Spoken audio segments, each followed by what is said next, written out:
The call came just after sunrise. "Old man," my son-in-law's voice sneered. "We're on our way, 15 of us. Prepare beds, towels, slippers, food. We'll be staying 3 weeks. We'll be there in 40 minutes. Hurry up." Then he hung up. No request, no courtesy, just entitlement, thick as oil. I didn't panic, I smiled, and made a plan. When my daughter first brought him home, I tried to believe her choice was sound. He was charming, yes, but charm is cheap. Underneath it, I saw calculation. His compliments lingered just a second too long, his questions always circling back to money. Still, I gave him a chance. I wanted to trust her judgment. But over the years, his mask slipped.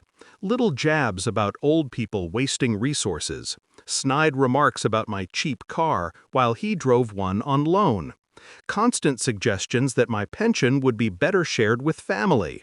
I stayed silent, I watched, and I waited. Buying the villa was my quiet rebellion. $2 million for oceanfront glass and stone. My sanctuary, my escape.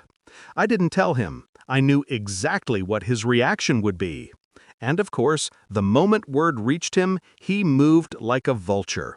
Not even a pause between finding out and making his demand. He thought ownership of me meant ownership of everything I had. That was his mistake. The shift happened the moment I hung up the phone. 40 minutes. That's what he gave me. 40 minutes to bend, to obey. But I used those 40 minutes to sharpen the knife. First, I called the property manager, told him to lock the main gate and prepare the staff. No one comes in without my word. Second, I rang the local police chief, a personal friend. I forwarded him the recording of the call. I had it on speaker, saved. His laugh was short. "Consider it handled," he said. Finally, I walked to the terrace, coffee in hand, and waited. The sea was calm. The gulls circled lazily. The stage was set. Their convoy arrived right on time. 3 SUVs, stuffed with arrogance and luggage. He stepped out first, my son-in-law, puffed up like a rooster, followed by his parents, cousins, siblings, 15 in total. They stormed the gate, but it didn't open. Confusion turned to irritation. He pulled out his phone and called me.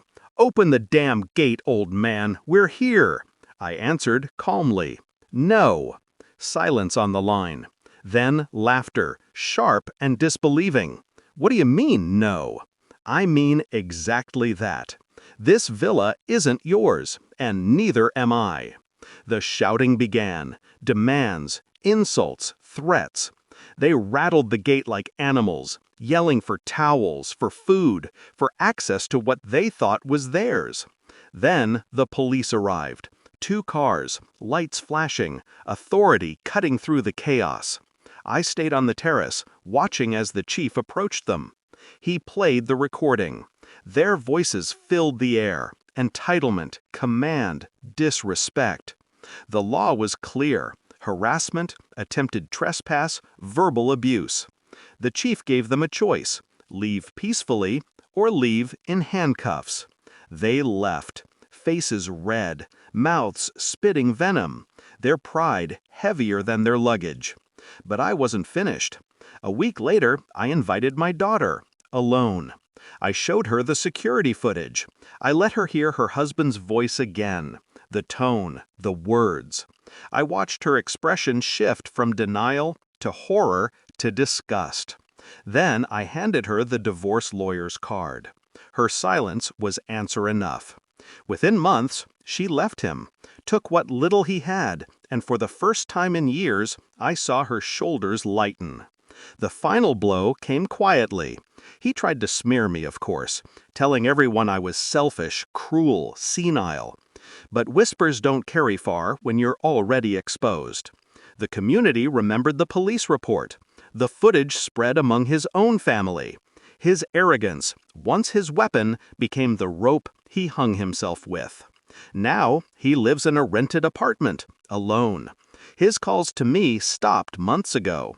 All he has left is the echo of the word I gave him that morning: No. Revenge wasn't the shouting, or the police, or even the divorce. Revenge was watching him realize he had no power here, that every attempt to control only chained him tighter to his own downfall. And me?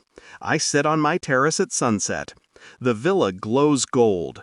The waves whisper against the shore. My daughter visits often.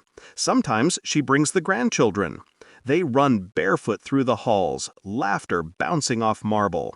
This house is full, but never crowded. And every time I look at the locked gate, I smile. Because he thought he could break into my life. Instead, I locked him out forever.